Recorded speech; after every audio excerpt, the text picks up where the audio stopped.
manger ce que Jésus a préparé pour nous ce matin? Oui, amen. Êtes-vous prêts à vous asseoir à la table du Seigneur? Êtes-vous prêts à ouvrir vos cœurs et à dire, Seigneur, parle-moi ce matin. Oui. Nourris-moi ce matin. Donne-moi à boire ce matin. Alléluia.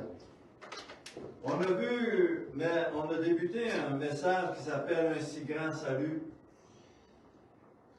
Et c'est vraiment important de saisir qu'est-ce que Dieu veut dire en nous offrant un si grand salut. Qu'est-ce que ça comprend, un si grand salut? Vous savez, nous sommes des êtres, je dirais, extrêmement limités, alors que Dieu est extrêmement illimité. Alléluia.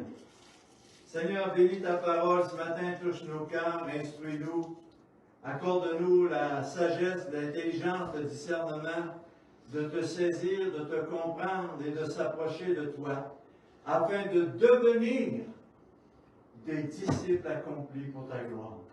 S'il te plaît, au nom de Jésus, nous prions. Amen. Vous savez, on n'est pas appelé à être des écouteurs.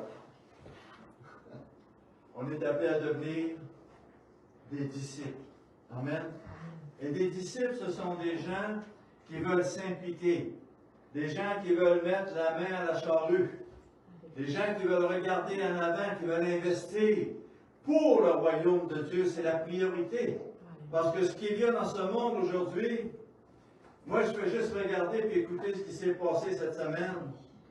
Puis je suis abasourdi de voir dans nos gouvernements la façon de gérer le monde, la façon de traiter le monde, à quel point je suis... Il n'y a pas de mots pour décrire comment c'est décousu, comment c'est égocentriste, comment c'est rempli d'orgueil, de vanité, et c'est chacun pour soi. Mais le Seigneur nous appelle à sortir du monde pour entrer dans son royaume, à entrer dans sa parole, dans ses révélations, dans sa présence, qu'il a préparée d'avance pour ceux et celles qui l'aiment. Alléluia. Comme Dieu m'a révélé ce matin en disant, donne-moi ton cœur, fais de l'Éternel tes délices, mets-le en priorité. Le reste, c'est pas important. Tu es venu tout nu, tu repars tout nu. Et tout ce qui est sur la terre, Dieu dit, c'est à moi. Ça m'appartient. Dieu nous prête pour voir comment est-ce qu'on va investir, utiliser ces trésors, ces richesses qu'il nous a donnés. Vous savez, j'avais pensé des fois, j'avais un de mes neveux qui venait occasionnellement chez nous, et puis c'était impossible qu'un autre enfant de son même âge puisse jouer avec ses bebelles. C'était ses bebelles. Personne touche mes bebelles. Et si quelqu'un avait malheur de toucher ses bebelles, il le mordait. C'était spécial. On avait terminé avec Isaïe 30 au verset 15. Vous savez, on a vu Paul et Silas qui étaient en prison, et Paul et Silas dans la prison ont vu la gloire de Dieu. Pourquoi? Parce qu'ils avaient les yeux sur le royaume de Dieu. Parce qu'ils étaient dans le royaume de Dieu par la foi. Et ils se mettaient à chanter, à louer Dieu, et les portes des prisons se sont ouvertes, les chaînes et les liens sont tombés. Alléluia! Quel message, quel enseignement Dieu est en train de donner à ceux et celles qui croient en Jésus, qui espèrent en lui, qui s'attendent de lui, afin que nos chaînes et nos liens tombent, afin que les portes de nos prisons tombent, afin que les rochers qui nous cachent la résurrection puissent être enlevés et qu'on puisse voir la gloire de Dieu. Alléluia! Isaïe 30, verset 15, ça nous dit, car ainsi m'a parlé l'Éternel. Est-ce que Dieu parle encore aujourd'hui? Est-ce que Dieu nous montre encore des choses aujourd'hui? Car ainsi m'a parlé le Seigneur l'Éternel, le Saint d'Israël, c'est dans la tranquillité et le repos. Et ça, on a beaucoup de misère aujourd'hui à demeurer tranquille et à entrer dans le repos de Dieu, lui faire confiance. Dans la joie, dans les épreuves, les difficultés, louer Dieu, exalter Dieu. Je me demande quelle serait mon attitude, mon comportement, comme Paul et Silas, j'étais mis en prison à cause de ma foi. Si comme Paul et Silas, j'étais mis dans les chaînes à cause de ma foi, parce que j'aime parler de Jésus, je serais dans une prison avec les rats, les coquerelles, l'humidité, puis tout ce que cela entraîne. Quel serait mon comportement? Est-ce que ma foi serait animée? Alléluia! Dans la tranquillité et le repos que sera votre salut. Vous savez, Dieu est en train d'ouvrir nos yeux pour qu'on puisse réaliser la grandeur, la richesse et les trésors que le salut de Dieu comporte. C'est dans le calme et la confiance que sera votre force. Être calme. On est frappé par la maladie, comment on réagit?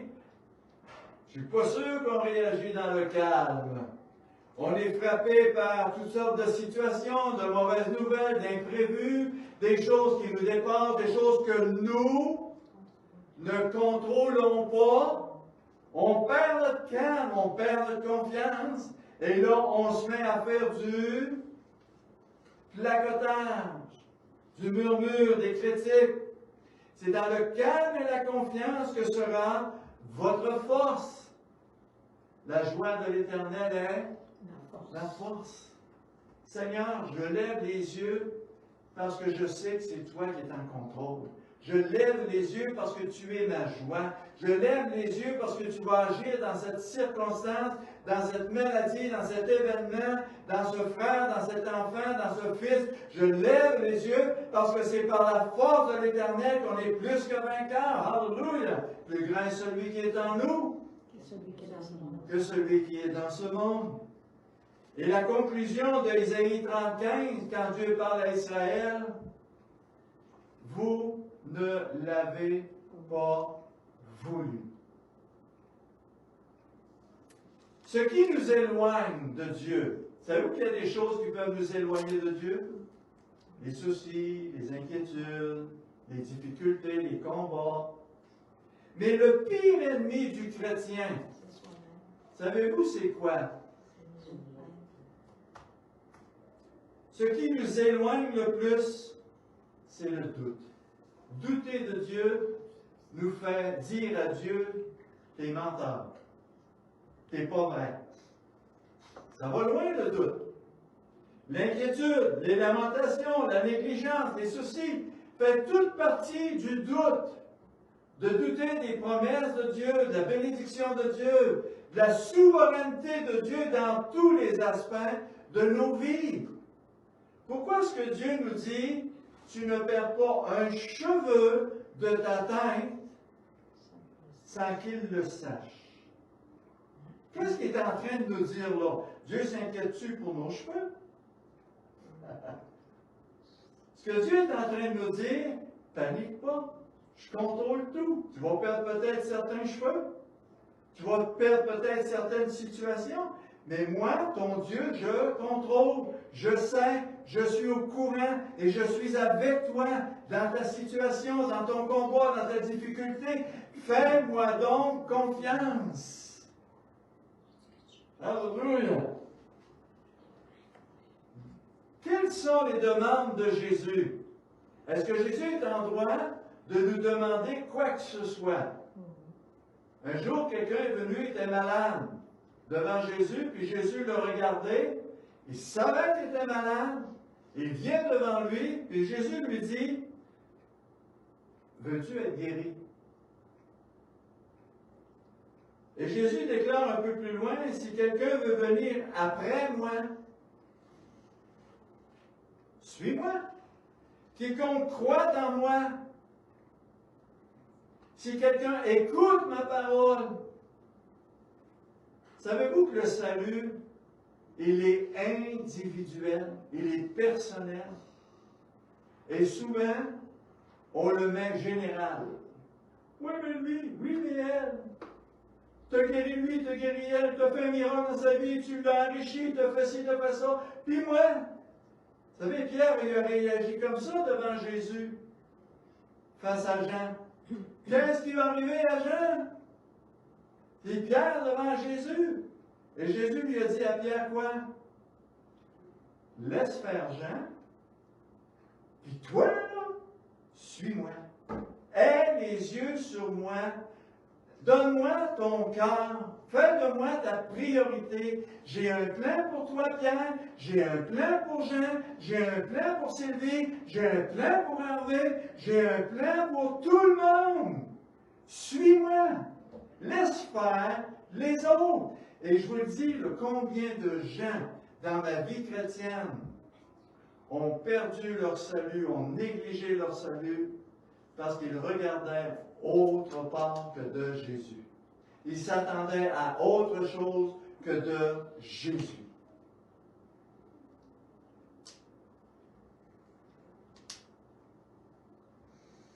Vous savez, un jour, il y avait un vieillard dans les débuts de l'évangile de Luc, au chapitre 2, il s'appelle Siméon. Et Siméon, c'est un sacrificateur, c'est un homme de Dieu. Il a passé toute sa vie en tant que prophète, en tant que ministère, en tant que serviteur de Dieu. Et Dieu lui avait révélé, Simon, avant de mourir, tu vas voir le salut de Dieu. Alléluia. C'est merveilleux. Si Dieu viendrait me voir et me dirait, Bruno, avant de mourir, là, je vais te révéler mon salut. Je vais te révéler ma gloire. Je vais te révéler ma puissance. Je vais te révéler ce que j'ai planifié pour le monde entier. Quelle joie. Alors Simon continuait de servir Dieu de tout son cœur. Et savez-vous qu'est-ce que ça veut dire, Siméon? En grec, Siméon, ça veut dire celui qui écoute et celui qui entend, qui met en pratique, qui met sa foi en Dieu, son espérance en Dieu, son attente de Dieu, peu importe son âge, peu importe le temps d'attendre.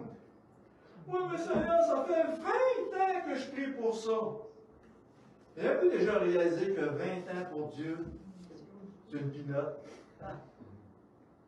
Pourquoi Dieu ne répond pas tout de suite? Pourquoi Dieu nous demande d'attendre? Il y a toujours une raison. C'est pour notre bien, c'est pour notre bonheur, c'est pour notre sécurité, c'est pour une multitude de raisons que nous ne saisissons pas, que nous ne comprenons pas et qui ont été planifiées d'avance de Dieu par Dieu pour sa gloire dans nos vies.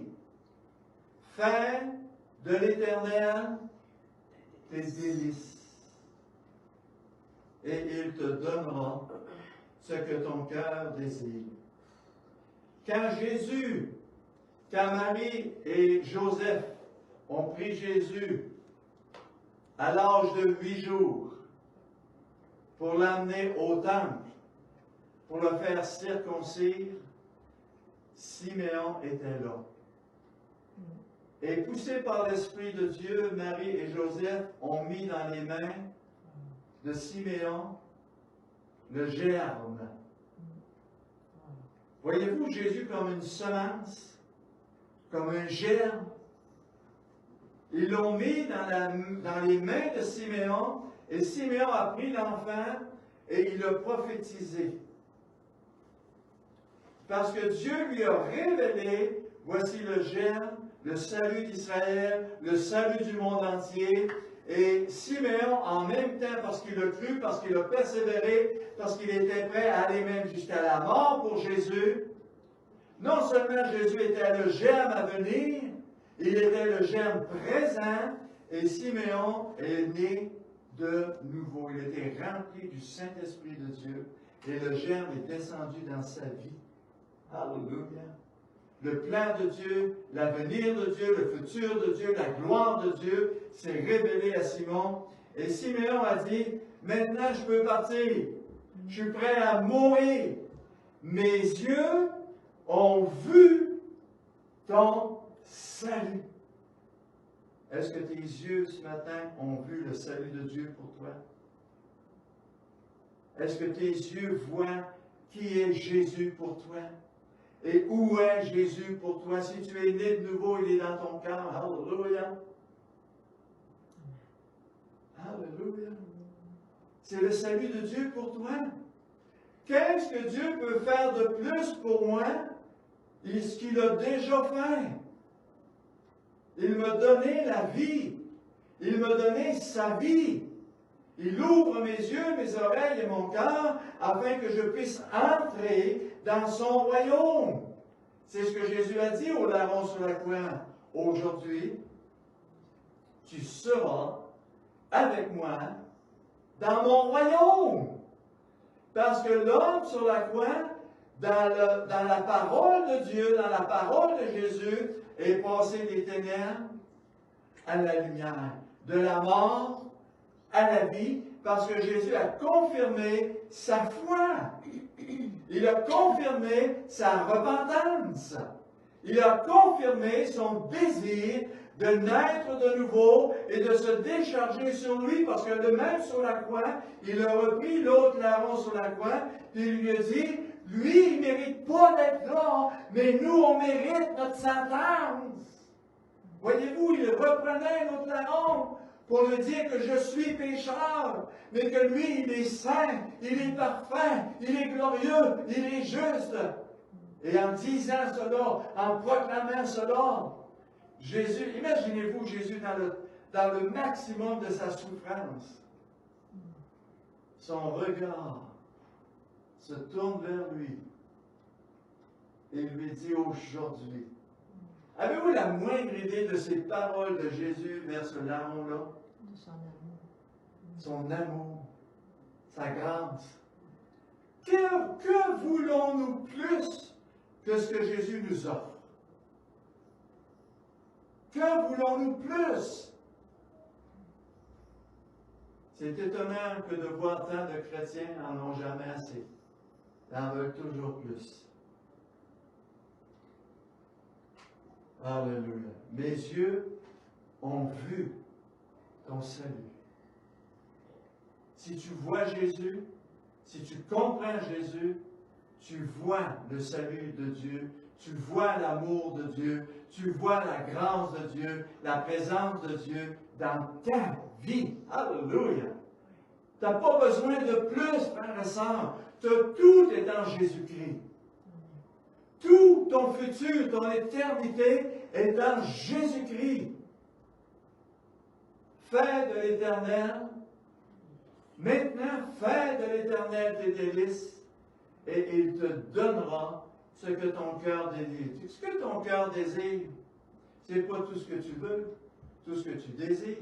Ce que ton cœur désire, c'est ce qui est important, ce qui est nécessaire pour ta vie, pour ton salut, pour ton futur, pour ton avenir. Alléluia! C'est ça que Dieu va mettre dans ton cœur. Parce qu'il t'aime, parce que tu es aimé, parce que tu es précieux. Alléluia! Dans 2 Pierre 1, verset 21, ça nous dit « Car ce n'est pas par une volonté d'homme qu'une prophétie n'a jamais été apportée, mais c'est poussé par le Saint-Esprit que des hommes ont parlé de la part de Dieu. » Voyez-vous ce que ça veut dire? Ça veut dire que Dieu, dans sa parole, nous a tout donné, tout écrit, pour que nous puissions profiter de ses grâces, de ses bontés, de ses richesses et de ses trésors qu'il a préparés d'avance pour ceux et celles qui l'aiment, ceux et celles qui font de l'Éternel leur délice. Dans Luc 13, au verset 34, Jésus dit, « Jérusalem, Jérusalem. » Pourquoi Jésus dit « Jérusalem, Jérusalem » ? Parce qu'Israël devint et est le peuple choisi de Dieu pour rendre témoignage au monde entier de la gloire de Dieu, de l'appel de Dieu, de la présence de Dieu et de l'amour de Dieu. Mais ils ne l'ont pas voulu, ils l'ont rejeté. Alors Dieu s'est tourné vers les païens, vers les gentils, vers les gens du monde, pour leur dire quoi? Jérusalem, Jérusalem, qui tue les prophètes et qui lapide ceux qui te sont envoyés. Et combien de pasteurs, combien d'évangélistes, combien de docteurs ont été lapidés, combien de chrétiens ont été lapidés ou meurtris. Pourquoi? Parce qu'ils annoncent la bonne nouvelle. Combien de fois j'ai voulu rassembler tes enfants? Combien de fois Dieu veut nous parler, nous toucher, nous éveiller, nous attirer à lui? Alléluia! Il ne cesse par toutes sortes de sons de trompette, par les événements mondiaux, afin que les gens se tournent vers Dieu, Vous savez, comme je vous ai dit tantôt, j'écoute les nouvelles, puis je suis énormément bouleversé dans mon cœur intérieur de voir comment ça se passe dans le monde, comment on gère le monde, comment est-ce qu'on traite le monde, comment est-ce qu'on traite les gouverneurs de ce monde. Et là, je me dis, Seigneur, tu permets ces choses-là pour une raison, pour que les hommes arrêtent d'espérer dans le monde, puis commencent à regarder à Dieu, le royaume de Dieu, la cité céleste, le millénaire qui s'en vient, qui a préparé d'avance pour ceux et celles qui l'aiment. Et Jésus va dire, je veux vous rassembler comme des enfants, comme une poule rassemble sa couvée sous ses ailes. Ce que Dieu veut, ce que Dieu désire, le cœur de Dieu, c'est d'amener les gens du monde sous son regard, sous sa protection, sous son salut, sous la croix de Dieu, parce qu'il veut les protéger, il veut les changer, les aider, les fortifier, les affermir, pour qu'ils puissent, avec les ailes de l'aigle, les emmener dans la foi de Dieu, dans le royaume de Dieu et dans la cité de Dieu. Et regardez qu'est-ce que Dieu dit. Vous ne l'avez pas voulu.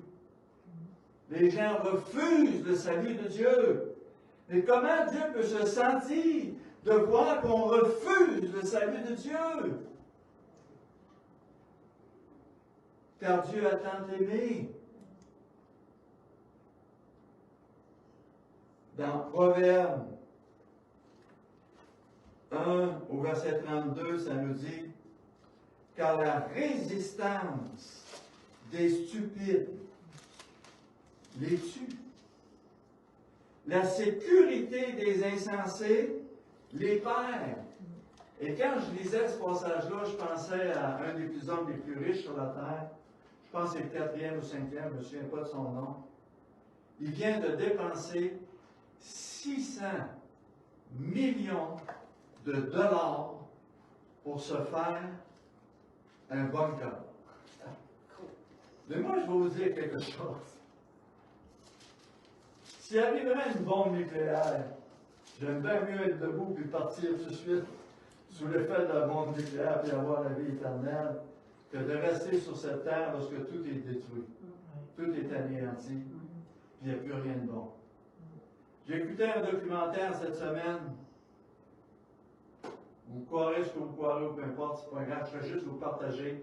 Je ne vous dis pas que c'est vrai, je ne vous dis pas que c'est pas vrai, je vous partage ce que les scientifiques ont découvert.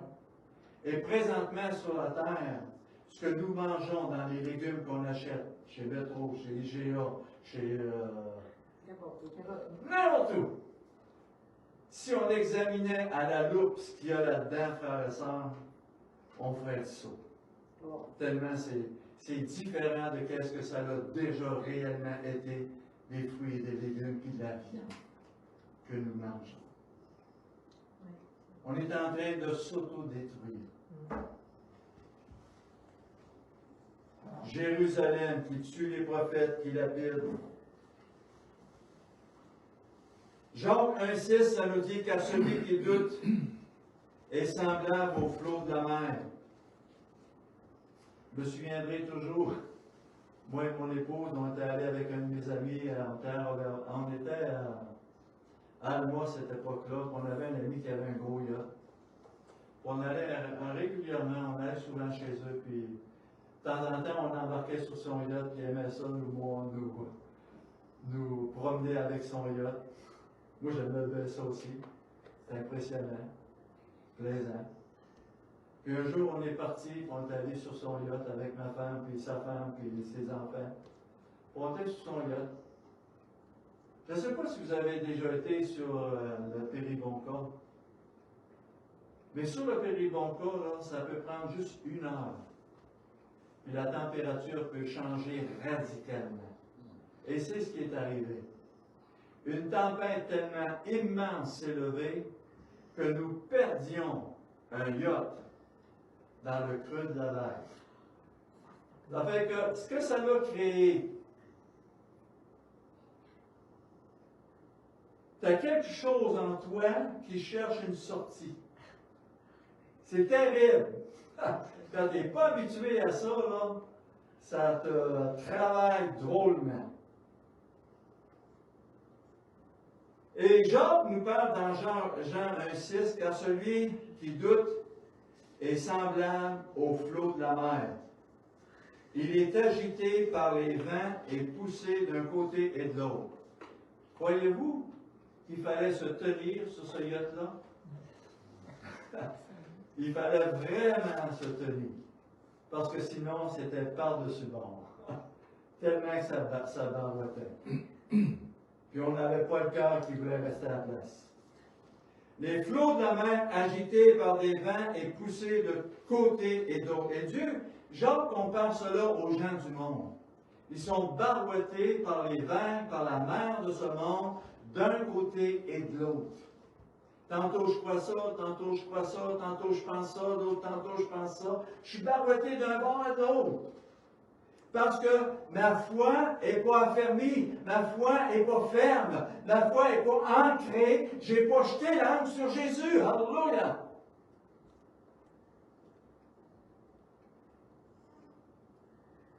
Le mot celui qui doute, le mot doute veut dire en grec se séparer, s'opposer, en désaccord et faire Dieu menteur, indécis, instable. Et le mot semblable, parce que ça dit celui qui doute est semblable, le mot semblable veut dire céder, reculer, abandonner le combat. Et vous savez, lorsque tu es sur la mer et qu'il y a une vague qui t'arrive, qui rentre par-dessus bord, elle n'est jamais seule. Il y en a toujours un autre qui s'en vient. Tout le temps. Et la solution à cela est tous les hommes, les femmes de Dieu ont passé par la vague de Dieu, par les intempéries, par les situations du monde. Et j'aime beaucoup ce que David dit dans 2 Samuel 22, au chapitre 4 et 5. Versets 4 et 5. David il dit, « Je m'écris. » Vous savez, quand j'entends « je m'écris », savez-vous à quoi je pense? Paul et Silas qui sont en prison, sont enchaînés. Il y a des rats, il y a des vers, il y a des coquerelles. 4 murs, il fait froid. Ils sont presque nus. Et Paul et Silas se mettent à crier, à pousser des louanges, à chanter à Dieu des louanges. Et les chaînes et les liens ont tombé. Les portes des prisons se sont ouvertes. Alléluia. Quand on se tourne vers Dieu, quand on espère en Dieu. Et c'est ce que David a vécu, c'est ce que Joseph a vécu, c'est ce que tous les hommes de Dieu ont vécu, parce que Dieu veut nous affermir dans la foi, dans la dépendance de Dieu, dans la recherche de Dieu. Et David dit, « Je m'écris. » Et s'il y en a un qui a vécu, c'est quoi les combats de la vie, le rejet, l'abandon, la moquerie, c'est bien David. Je m'écris, loué soit l'Éternel. Mais qu'est-ce que les gens vont dire si je me mets à louer Dieu? Si je deviens un Alléluia boy? Si je suis un homme de prière qui dépend de Dieu? Je m'écris, loué soit l'Éternel, et je suis sauvé de mes ennemis. Ça veut dire quoi? Quand on se tourne vers Dieu, puis qu'on s'attend à Dieu, puis qu'on rend grâce à Dieu pour ce qu'il va faire, quand il va le faire, puis je persévère là-dedans, je te garantis que tu vas voir la main de Dieu arriver, opérer quelque chose qui va le glorifier. Ça prendra le temps que ça prendra. Persévère, attache-toi à Dieu, puis fais ce que Dieu te demande. Ça nous dit, car les flots de la mort m'avaient enserré, les torrents de la destruction m'avaient épouvanté, les liens du séjour des morts m'avaient entouré, et le filet de la mort était devant moi. David peut dire ça avec vérité, parce que David a été...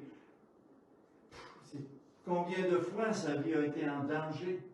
Même par le roi Saül, son supposé pasteur.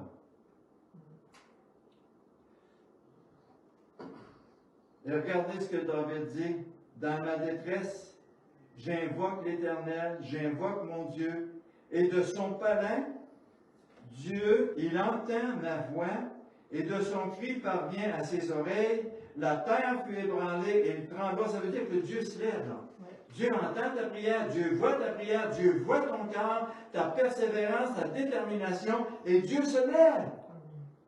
La terre fut ébranlée et trembla, les fondements des cieux frémirent, ils ébranlèrent parce que la colère s'était enflammée, il s'élevait de la fumée de ses narines. Je ne sais pas si vous avez déjà vu Dieu avec de la fumée qui sort de ses narines. Ça veut dire qu'il n'est pas content. Il n'est pas content pourquoi? Parce que quiconque touche un enfant de Dieu, tu touches à Dieu. Et comme Jésus a dit, la moindre chose que tu fais à ce petit enfant-là, c'est à moi que tu le fais. Touche-lui pas, fais-y pas tard, fais-y pas mal. Tu vas m'offenser, tu vas me blesser. Puis ça va me mettre en colère. Un feu dévorant sortait de sa bouche. Il en jaillissait des charbons embrasés. Il s'inclina des cieux et descendit, et une épaisse nuée sous ses pieds. Il était monté sur un chérubin et il volait. Il paraissait sous les ailes du vent. Il faisait les ténèbres une tente autour de lui. C'étaient des eaux ténébreuses et de sombres nuages. À l'éclat qui le précédait s'allumaient des charbons de feu. L'Éternel tonna des cieux.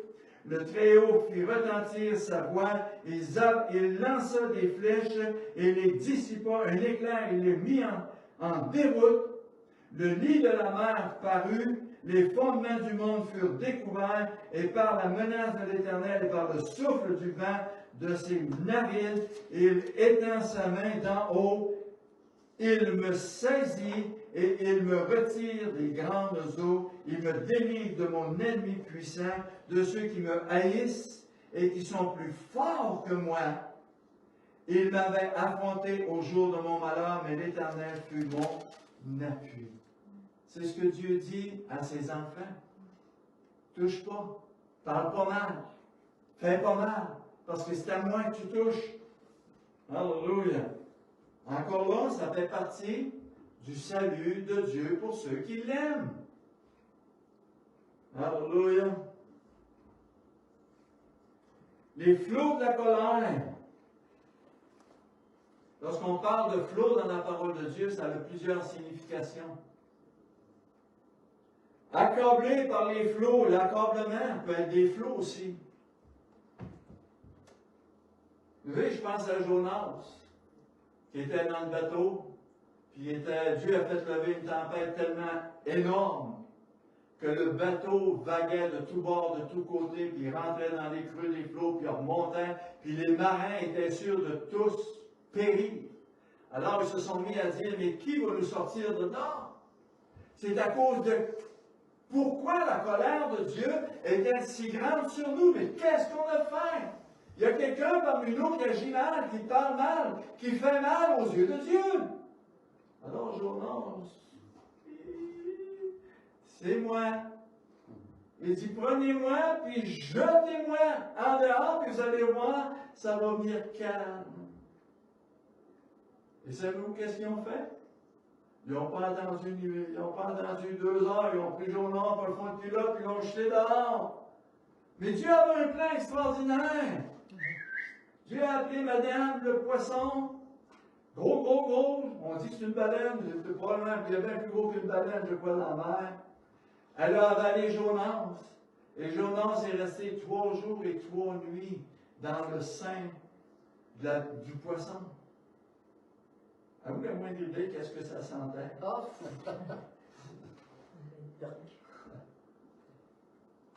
Jusqu'à temps que Jonas,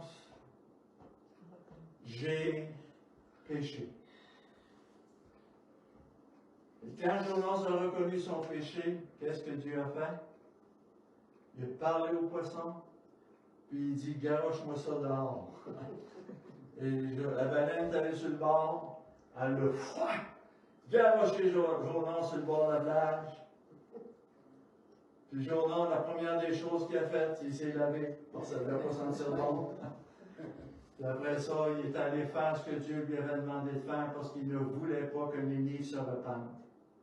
Il aimait mieux voir plus de 100 000 personnes périr que d'accepter la grâce, la compassion et la miséricorde de Dieu pour cette ville-là. Mais Jonas, parce que Dieu l'a obligé à le faire, pendant 40 jours et 40 nuits, Jonas s'est promené dans les lits, de long à large de la ville. Repentez-vous parce que Dieu s'en vient.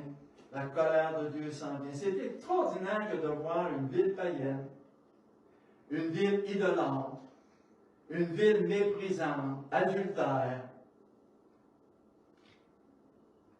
Et le roi proclame que tout le monde va se mettre en jeûne et prière, puis tout le monde va enlever leurs vêtements, puis se revêtir de jute. Puis celui-là qui ne le fait pas, on le met à mort. Croyez-vous que tout le monde s'est mis en poche de jute? Tout le monde. Et savez-vous quoi? Dieu s'est repenti. Il n'a pas enlevé le jugement qui devait aller sur Ninive. Et savez-vous quoi? Jésus reprend ce même événement-là pour dire, il y a beaucoup plus que Jonas dans ma personne, et vous ne voulez pas vous repentir. Malgré tous les signes, tous les miracles, malgré tout ce que j'ai accompli, vous avez encore le cœur endurci. Combien plus le jugement de Dieu va être dur pour vous autres? Combien? Dans Job 38, au verset 11, lorsqu'on parle des flots, Job dit, l'orgueil de tes flots. L'orgueil peut être un flot qui va nous empêcher de nous ouvrir à Dieu, de recevoir la paix de Dieu, la justice de Dieu, la guérison de Dieu. Dans Matthieu 8, au verset 24, j'aime beaucoup ce passage-là. C'est pas pour rien qu'après avoir nourri environ 20 000 personnes avec quelques poissons et quelques pains, Jésus a ordonné à ses disciples de traverser le Galilée et d'aller de l'autre côté. Et Jésus est parti, lui, puis est allé en prière pour chercher la face de son Père, la volonté de son Père. Et durant la nuit, quand il a eu terminé de chercher la volonté de son Père, Jésus est allé les rejoindre, il a embarqué dans la barque. Il y en a deux événements comme ça. Là, je suis en train d'être mêlé, là, puis je vais revenir à l'autre. Et ça nous dit que Jésus était dans la barque, puis il était sous la poupe. La poupe, c'est la pointe où il y a comme un petit couvert, là. Puis Jésus était là et il dormait. Et durant ce qu'il dormait, les vagues commençaient à rentrer. Plus ça allait, plus les vagues rentraient, plus la tempête était énorme, parce que Jésus voulait leur apprendre quelque chose. Ça nous dit que la barque était couverte par les flots. Quand tu es couvert par les flots, par les intempéries, par les situations, il y a une solution à cela, mon frère, ma soeur. Et lui, il dormait. C'est drôle, hein?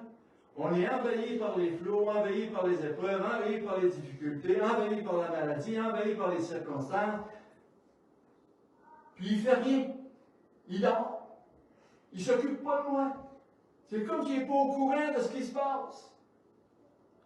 Et lui, il dormait. Avez-vous déjà vécu ça, des situations où on sent que Jésus ne s'occupe pas de nous, que Jésus est indifférent, que Jésus, il fait du je m'en fous pas mal ce qui t'arrive. Avez-vous déjà vécu ça? Lui, il dormait. Dormir, ça veut dire les inquiétudes, les soucis, notre réaction, notre langage, notre attitude. On devrait apprendre dans les difficultés, les événements de la vie, que Jésus et que Dieu, même si à tes yeux il semble dormir ou faire le sourd d'oreille, il ne dort pas. Il est en contrôle de toutes choses. Alléluia. Dans Luc 21, verset 25, ça nous dit, il y aura des signes dans le soleil, dans la lune, dans les étoiles et sur la terre. Et ce que je vous dis là, c'est en train d'arriver. Il y a des événements que les gens s'aperçoivent dans le ciel, dans le soleil, dans la lune, dans les étoiles et sur la terre. des choses qu'on ne comprend pas, des choses qu'on n'aurait jamais pensé, jamais imaginé. Hier, j'écoutais une vidéo, je ne dis pas que c'est vrai ou pas vrai, mais c'est un fléau d'événements qui est en train de se produire sur la terre où les hommes ne comprennent pas pourquoi il y a tant de poissons à tel endroit, pourquoi il y a tant de morts, pourquoi il y a tant de choses qui se passent qu'on n'aurait jamais pensé, pourquoi les oiseaux réagissent comme ça, pourquoi les condors, on trouve sur la mer des endroits où c'est rempli de condors, il y a des choses qu'on ne saisit pas, qu'on ne comprend pas parce que il y a des nouvelles bibites qui sortent qu'on n'a jamais pensé, jamais connu, jamais imaginé. On pense qu'on sait beaucoup, puis qu'on sait tout, mais on ne sait rien. Mais toutes ces choses-là sont là pour nous réveiller et nous emmener vers Dieu. Il va y avoir des signes. Savez-vous que présentement, les scientifiques ont découvert qu'il y a un météore qui s'en vient sur la Terre? Que ce soit vrai ou pas, ce n'est pas important. C'est que si jamais quelque chose frappe, et la parole de Dieu nous dit que des étoiles vont tomber du ciel. C'est prophétisé dans la parole de Dieu. C'est quoi les étoiles? Et sur la terre, il y aura de l'angoisse chez les nations qui ne sauront que faire. La terre va devenir, on va vivre des temps tellement bouleversés que même nos dirigeants, nos nations, nos scientifiques ne sauront pas quoi faire. Pourquoi? Pour qu'on se tourne vers Dieu. Pour qu'on dépende de Dieu. Ils ne sauront que faire au bruit de la mer et de ses flots. Vous en souvenez ce que j'ai dit? Une vague ne vient jamais seule. Elle est toujours accompagnée par d'autres vagues. Éphésiens 4, verset 14, ça nous dit, afin que nous ne soyons plus des enfants flottants et emportés à tout vent de doctrine par la tromperie des hommes et par leur ruse et par les moyens de séduction. Trois choses. Fausse doctrine, la ruse des hommes et la séduction de l'ennemi. Dans le but de nous détourner de la parole de Dieu, de notre foi en Dieu, de notre salut en Jésus-Christ. De la protection que Dieu nous garantit. Acte 4, verset 12, ça nous dit, il n'y a de salut en aucun autre. Il n'y a sous le ciel aucun autre nom qui nous a été donné parmi les hommes. Dieu nous a donné l'opportunité de pouvoir proclamer Jésus règne en moi. Jésus soit le roi. Jésus soit le Seigneur. Au nom de Jésus, je suis délivré. Au nom de Jésus, je suis guéri. Au nom de Jésus, je reçois ta paix, ta joie, ta délivrance, ton salut. Et c'est le nom au-dessus de tout nom. Et savez-vous que quand vous prononcez le nom de Jésus, avec vérité, les démons tremblent. Et ils ne peuvent pas rester quand quelqu'un donne son cœur et proclame le nom de Jésus.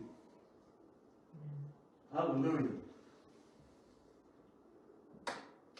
Il n'y a sous le ciel aucun autre nom qui a été donné parmi les hommes par laquelle nous devons être sauvés. Ce n'est pas un choix. Si tu ne crois pas, si tu ne fais pas, tu perds l'amour de Dieu, la grâce de Dieu, la protection de Dieu qu'il a préparée pour toi. Hébreux 10, au verset 23, ça nous dit, retenons fermement la profession de notre espérance. C'est quoi notre profession? C'est de proclamer les vérités de Dieu, les promesses de Dieu, les enseignements de Jésus pour notre salut, pour notre secours. Alléluia. Qu'est-ce que Jésus a dit? Vous allez chasser les démons, guérir les malades, vous allez écraser Satan, il est sous nos pieds. Alléluia. Parce que nous aimons et suivons Jésus. Retenons fermement la profession de notre espérance, car celui qui fait la promesse est fidèle. Ça veut dire devenir inébranlable, enraciné. Il est écrit son salut pour nous. Être inébranlable. Et le seul moyen d'être inébranlable, c'est d'être fidèle. De faire ce qu'il nous demande de faire. Hébreux 11, verset 6, ça nous dit que sans la foi, il est impossible d'être agréable à Dieu, car il faut que celui qui s'approche de Dieu. Vous savez, des fois, on voudrait que Dieu s'approche de nous. Il ne le faut pas. Dieu ne s'approchera plus de nous, frères et sœurs. Savez-vous pourquoi? Parce qu'il l'a déjà fait. C'est à moi de m'approcher de lui, et parce que je m'approche de lui, il va s'approcher de moi. Mais c'est à moi de faire le pas. C'est à moi de proclamer. C'est à moi de me repentir. C'est à moi, par la foi, de saisir le salut de Dieu.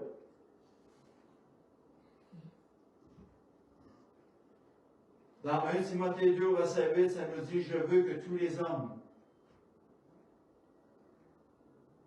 prient en tout lieu, en élevant des mains pures, sans colère, ni mauvaise pensée. » Ça veut dire être tout simplement dépendant de Dieu. Alléluia. Je vais terminer ce matin avec ça. Mais j'aimerais qu'on puisse réaliser de ne pas attendre qu'il soit trop tard. Dieu dit aujourd'hui, si vous entendez sa voix, n'endurcissez, fermez-vous pas. Ouvrez-vous à lui. Laissez-le faire ce qu'il veut faire dans nos vies, dans nos cœurs de tous les jours. Dieu a un miracle pour toi. Dieu a une guérison pour toi. Dieu a une parole pour toi. Mais serre-le. Seigneur, je vais te prier ce matin pour ce message. Seigneur, j'ai beau prêcher ta parole, ça ne donne absolument rien. Si ton Saint-Esprit n'amène pas la conviction. Si ton Saint-Esprit ne confirme pas ta parole. Alors, Seigneur, je te prie au nom de Jésus ce matin de toucher chaque personne dans cette assemblée, chaque auditeur par la vidéo, afin que chacun, oh Dieu, puisse s'ouvrir à toi et te donner l'opportunité de te révéler dans chacun et chacune, s'il te plaît. Au nom de Jésus, je viens contre tout obstacle. Je viens contre tout ennemi, contre toute puissance, principauté ou domination qui est un empêchement. Et je chasse au nom du Christ Jésus de Nazareth que les cœurs puissent s'ouvrir à toi et recevoir ce que tu as pour chacun et chacune. Toi, tu sais toutes choses et tu connais chacun. Et je te remercie, Seigneur, pour ta bonté, pour ton si grand salut et pour ta grâce dans nos vies. Au nom de Jésus, je te